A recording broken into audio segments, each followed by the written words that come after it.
rough structure of a self-study routine. Yeah. So it depends on the people, right? So those who are preparing full time, they have a lot of time. Those who are going to college, so some of you might be doing MSc from somewhere, so you have to go college and study. So like देखो सी मैं अपना routine बताऊं if you can.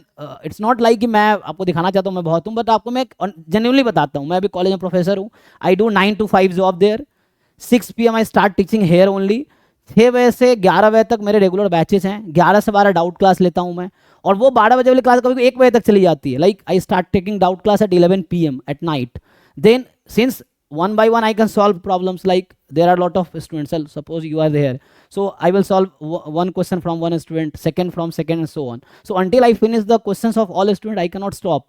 So 11 से लेके 1 बजे तक classes almost चली जाती है. डाउट क्लास 1 बजे मेरी क्लास खत्म होती है, फिर मैं सोता हूँ. सुबह फिर 7, 8, 9 बजे उठ के मैं कॉलेज जाता हूँ. This is my routine. और ये मैं फोर्सफुली नहीं कर रहा हूँ, क्योंकि मुझे मजा आता है इसलिए मैं कर रहा हूँ. So if you are like that you can make your own routine, क्योंकि फोर्सफुली कुछ भी करोगे कुछ टाइम बाद एग्जॉस्ट हो जाओगे आप. ये शेड्यूल मेरा अभी का नहीं, पिछले मैं 15 साल से यही कर रहा हूँ. आप सरप्राइज हो जाओगे. हाँ.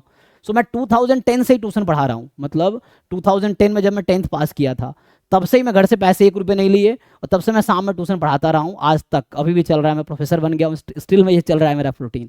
तो मैं तब से पढ़ाना शुरू किया 2010 से लेके, और आज तक मैं ट्यूशन मेरा शाम को 4-5 घंटे आज तक चल रहा है, पिछले 15 साल से, 14-15 साल से.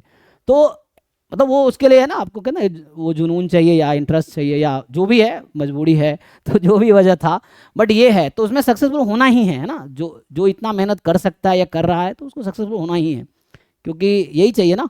सो if you are that much motivated you make your own routine. Otherwise मैं आपको सजेस्ट क्या कर सकता हूँ, जो लोग हैं, so at least you give 2-3 hours daily and more focus on problem solving than just reading theories. Once you solve the problem, so मैं नहीं कहूँगा 24 घंटे आप पढ़ाई करो एंट्रेंस के लिए. It's like 2-3 hours is enough. अगर आप 2-3 hours डेली दे रहे हो ना, इट्स इनफ. सो इतना ही बस कंसिस्टेंसी इंपॉर्टेंट है. डेली अगर आप यही रूटीन फॉलो कर रहे हो, सो दैट इज इंपॉर्टेंट. ठीक है. So that you have to do. बाकी प्लान का क्या है. So rough structure of the, है ना, you said for the self study routine. या सो सेल्फ स्टडी है ना, तो देखिए like you divide your time. जैसे मेरा क्या अपना पर्पस है मैं बताता हूँ. मैंने 24 घंटे को 4 पार्ट में डिवाइड कर रखा है. 6-6-6-6. जैसे मेरा होता है 12 से 6, 6 से 12, 12 से 6, 6 से 12, ऐसे करके 4 स्लॉट है. तो मैंने ये ठान रखा है कि 3 स्लॉट में मुझे काम करना है, तो मैं एक स्लॉट में ही सोता हूँ. मतलब 4-5 घंटे, 6 घंटे सोता हूँ मैं. तो इस तरह से है. तो उसके हिसाब से टाइम मेरा बटा हुआ है कि मैं 6-7 घंटे यहाँ खड़ा हूँ, 6-7 घंटे सो रहा हूँ, 6-7 घंटे कॉलेज में हूँ. मतलब 8 घंटे ऐसे कॉलेज में देता हूँ. तो इस तरह से है. लेकिन अप्रॉक्स ये रूटीन है. सो आप अपने कंफर्ट के हिसाब से मुझे लगता है रूटीन बनाइए. But the main to qualify entrance exam you have to focus on problem solving. फिर कह रहा हूँ, जिस तरह क्वेश्चन एग्जाम में आते हैं उस तरह क्वेश्चन घर पे करने होंगे आपको, तब एग्जाम में आप सॉल्व कर पाओगे. और क्वेश्चन सॉल्व करने के लिए आपको जानना होगा कि डेफिनेशन क्या है, थ्योरम्स क्या है. तो जब आप क्वेश्चन सॉल्व करोगे तो यू विल रियलाइज कि you don't know to solve, मतलब don't know how to solve this question. Then you should understand what you don't know. Then पढ़ो, जाके पढ़ के आओ, फिर क्वेश्चन करो. तो है ना, या किसी से हेल्प लो, तो कोई बताएगा आपको कि इसमें क्या है जो आपको नहीं आता है. Then you read about that. और उस टाइप एक एक करके अगर आप ऐसे बहुत सारे क्वेश्चन कर लिए, लाइक मैंने कहा मॉक टेस्ट, ये आपने अगर मेरे सारे अटेम्प्ट कर लिए जो पोर्टल पे है, जिसका आईडी पासवर्ड आपको मिलेगा अभी, सो उसमें इस साल के एंड तक, फरवरी तक 200 टेस्ट अपलोड होंगे कम से कम. इस फरवरी तक आने वाले हैं ना. आपका जून तक आपका एक्सेस रहेगा, जून 2025 एग्जाम तक के लिए. सो लाइक अगर इतने क्वेश्चंस अगर आप कर लोगे, मैं जैसे कहा कि 250 टेस्ट अपलोड होंगे सब मिला के, और अगर ये सारे टेस्ट अगर आप कर लोगे, तो you will solve at least 12,000 questions. और 12,000 क्वेश्चन कम नहीं है, बट 200 टेस्ट सॉल्व करना इतना आसान भी नहीं है. आपको एक एक टेस्ट डेली करोगे तो 200 डेज तक लगातार आपको टेस्ट देना पड़ेगा. आप सोच के देखो, 6 महीने लगातार टेस्ट दोगे तब जाके आपके 180 टेस्ट कंप्लीट होंगे, डेली एक एक टेस्ट. तो ये कंसिस्टेंसी अगर मेंटेन कर पाते हो तो दैट्स ऑल.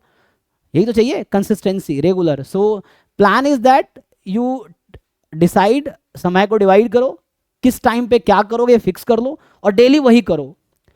जैसे मेरा कल सेमिनार है, मैं आज फिर भी क्लास ले रहा हूँ. मेरी क्लासेस कल नहीं, परसों सेमिनार है खड़गपुर में. स्टिल मैं ये नहीं कि क्लासेस बंद करके सेमिनार की तैयारी कर रहा हूँ. सेमिनार की तैयारी का टाइम फिक्स है, उसी में तैयारी होगी. टीचिंग का टाइम फिक्स है, उसमें टीचिंग होगी. सो लाइक मेरा 6 से 12 टाइम टीचिंग का है, तो मैं टीचिंग ही करूँगा. इवन पूरे कभी भी जब मेरा कल एग्जाम भी होता है, स्टिल मैं कोशिश करता हूँ कि क्लास लूँ. तो इससे कंसिस्टेंसी बनी रहती है कि ऐसा नहीं कल मेरा एग्जाम है तो एक सप्ताह में सब छोड़ के एग्जाम पे लगाऊँ, फिर सेमिनार आया तो सब कुछ छोड़ के सेमिनार पे लगाऊँ. It's not like that. So आप टाइम को डिसाइड करो. ये टाइम जैसे 6 से 12 फिक्स है मेरा कोचिंग का, तो मैं कोचिंग ही चलाऊंगा इसमें. हमारे 9 से 5 कॉलेज का टाइम है तो कॉलेज में ही जाऊंगा, वहाँ कोचिंग है कोई काम नहीं करूंगा। मतलब जो भी टाइम फिक्स है तो फिक्स है। और अगर यही चीज़ें आप लॉन्ग रन तक कंटिन्यू कर पाते हो तो you will be good in everything. जो भी आपने स्लॉट बांट रखे हैं उसमें आप अच्छा हो जाओगे, ठीक है। So this is the plan. तो बाकी आप अपने according you fix routine, but make sure at least 2-3 hours आप दो प्रिपरेशन को, और कंसिस्टेंटली दो।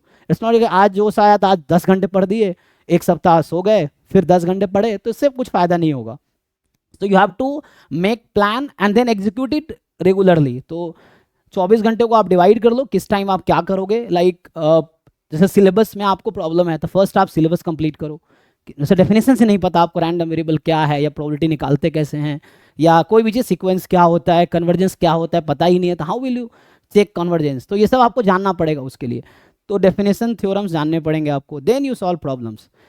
इफ़ यू आर, तो कुछ ना कुछ तो जानते हो ना, यहाँ तक अगर आपने पहुँचे, इफ़ यू आर, अगर एमएससी कर रखा है आपने, और अगर आप एमएससी कर रहे भी हो, सो यहाँ तक अगर आपने जर्नी कवर किया तो मीन्स यू नो मतलब many things, right. So at least exam में जो चाहिए उतना तो आता है। तो प्रॉब्लम सॉल्व करके देखो, देन आपको रियलाइज होगा क्या नहीं आता है, वो सीखो, क्लास में डिस्कस करो टीचर से, ग्रुप में डिस्कस करो लोगों से, टीचर से, and then you will learn and keep learning, keep learning. बस एग्जाम तक आपको, एग्जाम के लेवल तक पहुंचना है। Once you reach the exam level, exam qualify होगा ही, क्योंकि किसी ना किसी का तो होता ही है ना, तो आपका भी तो हो सकता है। Just you have to reach to that level, ठीक है।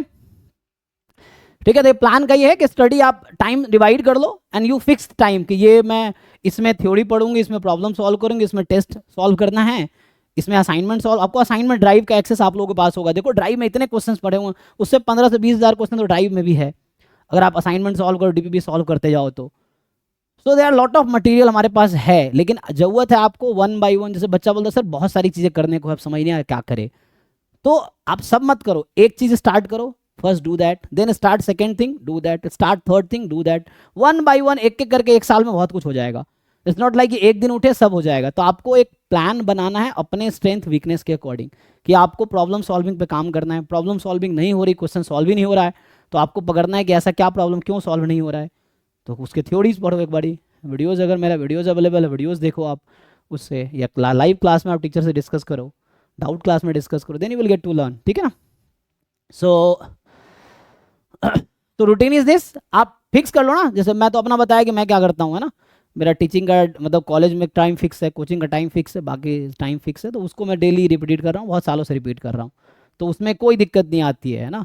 जैसे बहुत लोग कहते हैं कैसे मैनेज कर लेते हो आप, मैंने बीएससी किया, एमएससी किया, एमएससी किया, पीएचडी किया, और इसमें प्रॉब्लम भी हुई। जैसे मैंने कहा टीचिंग के टाइम में टीचिंग ही करता हूँ, तो इस वजह से क्या हुआ, मैं एमएससी में अच्छा स्कोर नहीं कर पाया, फर्स्ट एमएससी में। तो मुझे, मैं आईआईटी दिल्ली से एमएससी किया हूँ, मेरा डिग्री भी है, डिग्री भी मिला है, और मेरे उसमें सीजीपीए अराउंड 6 रह गए थे, जो कि पीएचडी के लिए इनफ नहीं था, इसलिए मुझे दोबारा एमएससी करना पड़ा, ठीक है, दैट इज़ द रीज़न। सो मेरा 6.06 सीजीपीए दिल्ली में, आईआईटी दिल्ली में था। फिर मैं बॉम्बे गया, बॉम्बे अराउंड 7.6 मेरे सीजीपीए हैं, तो उस बेसिस से मैंने खड़गपुर में पीएचडी में एडमिशन लिया था, फिर पीएचडी हुआ था, यहाँ मैं जॉब कर रहा हूँ अभी। सो ये है, तो बीच में फेलियर तो आना ही है, failure is essential part of the journey. आपको फेलियर को एक्सेप्ट करते हुए मेहनत करते रहना है कंटिन्यूअसली, फेलियर तो आना ही, सबके लाइफ में आता है, तो it's not the big deal, just you make a schedule and that follow consistently. Theories, assignment, mock test, ऐसे करके टाइम बांट लो और उसको कंटिन्यू करो आप, ठीक है।